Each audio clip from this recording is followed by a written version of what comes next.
سر جھکا کے جیے نہ منہ چھپا کے جیے، ستمگر کی نظروں سے نظریں ملا کے جیے۔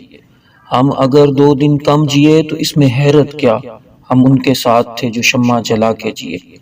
خونخوار بھوکے بھیڑیوں کے جھرمٹ کے درمیان عالم اسلام کی ایک نہتی لڑکی باپردہ کھڑا ہو کر نعرہ تکبیر بلند کر کے پوری دنیا کو یہ پیغام دے رہی ہے: تو پرندے مار دے، سرو سنوبر مار دے، تیری مرضی جس کو دہشت گرد کہہ کے مار دے، تیرا اس کے ماننے والوں سے پڑا ہے پالا، جو پرندے بھیج کر لشکر کے لشکر مار دے۔ جہاں عالم اسلام کی اس بیٹی نے ان بھوکے بھیڑیوں کے منہ پر تماشا رسید کیا ہے، وہاں ٹک ٹاک پر ناچتے گاتے مسلمان نوجوانوں کو بھی یہ پیغام دیا ہے کہ مورخ لکھے گا: ایک طرف مسلمان بیٹیوں کی عصمت دری ہو رہی تھی تو دوسری طرف یہ خاموش تماشائی بن کر ناچ گانا کر رہے تھے۔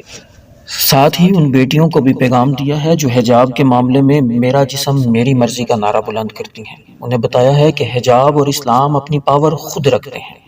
عالم اسلام کی اس نڈر بیٹی کو دیکھ کر عالم اسلام کے حکمرانوں اور سپہ سالاروں کو شرم تو ضرور آئی ہوگی۔ بالخصوص میں اپنے سپہ سالار جناب قمر جاوید باجوہ صاحب کو مخاطب کرتے ہوئے یہ کہنا چاہتا ہوں: جناب، تاریخ میں لکھا جائے گا کہ دنیا کی بے مثال فوج آپ کے پاس موجود تھی، دنیا کا بہترین میزائل سسٹم آپ کے پاس تھا، ہتھیاروں کا لازوال خزانہ آپ کے پاس تھا۔ کمی تھی تو شاید محمد بن قاسم والی غیرت کی، سلطان صلاح الدین ایوبی والے جذبے کی۔ یقیناً مجھے ادراک ہے کہ یہ باتیں بہت سے لوگوں کو ناگزیر گزری ہوں گی۔ اقبال یہاں نام نہ لے علم خودی کا، موضوع نہیں مکتب کے لیے ایسے مقالات، اور بھری بزم میں راز کی بات کر دی، بڑا بے ادب ہوں، سزا چاہتا ہوں۔ میں اپنی پوری قوم کی طرف سے عالم اسلام کی اس بہادر بیٹی کو سلام عقیدت پیش کرتا ہوں۔